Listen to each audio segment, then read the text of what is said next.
Hello and welcome. In this lecture, I'd like to show you how you can create your first project using CodeBlocks.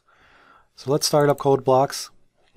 And there's a nice, easy to use template to create a project. It's sort of referred to as like the Project Explorer or the Project Wizard. You also notice that there's a couple different ways you can create the project. If you've never created a project before, there may be a link on the home page where you can just say create a new project. But typically, the way that you'll create a new project is you'll launch it through the File option, menu option. So go to File, you'll say New, and you'll say New Project. And remember that the reason that we're demonstrating how to create a new project is because the project represents the program. The program can contain many different source files. Right now, the first step in creating a C program is to create the project. So we're going to go to File, New, and we're going to say Project. And this is going to bring up the dialog for many different types of projects. Most of the projects that we're going to create in this class are going to be console applications. So that's what we're going to select right here. But you'll see there are many different categories. You can select an empty project. You can select different ones. But a console application is what we want to select for our purposes. So we select console application and we select the Go button after that.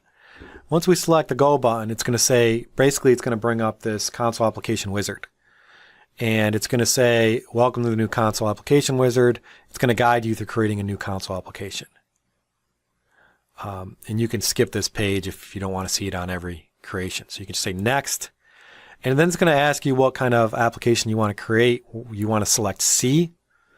And then again, hit next. And then you want to give your project a title. Remember that you want to use meaningful names for all file names, even for projects. So the project represents the program. Since we're just going to be testing something, I'm just going to say project title is going to be test. You can create the project in any folder you want. If there's a particular specific environment on your PC that you want to put it, by default, I'm just going to leave it in downloads for now. But you will have to define that. It's going to create a file name for you, the CPB, but it's going to put the project in wherever you specified, and you want to hit the next button. After you hit the next button here, it's going to ask you what compiler you want to use. There better be something selected here. If you don't have a compiler that's auto-detected, you're not going to be able to create here. I have many compilers installed on my system. You should at the very least have your MinWin compiler or your SIGWin compiler. I just use a GNU compiler. But it should be the MinWin compiler you select here. I would just keep the other defaults as the same, creating both a debug configuration and a release configuration. And then you want to hit the Finish option.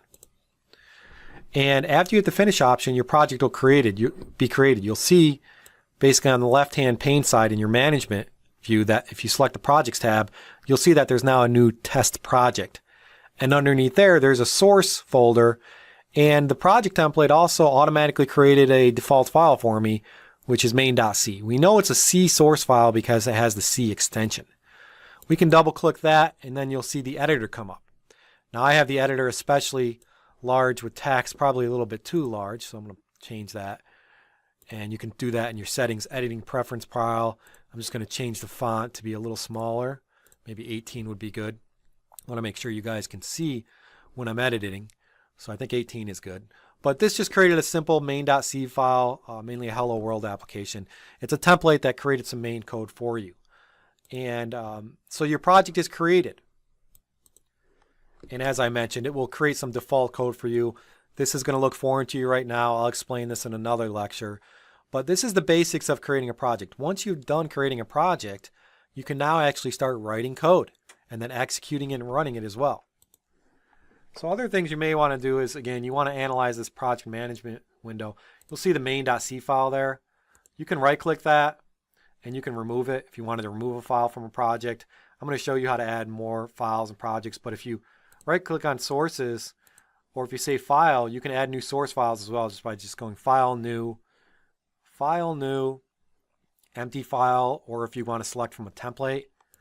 So here you would actually be able to select user or custom templates. That would generate code for you. But you can see that under sources there can be many different files. And then eventually what you want to do is, in order to build it and run it, you're going to build it and run it from different things, but we haven't got there yet. In this lecture, I just wanted to show you how you can create a project.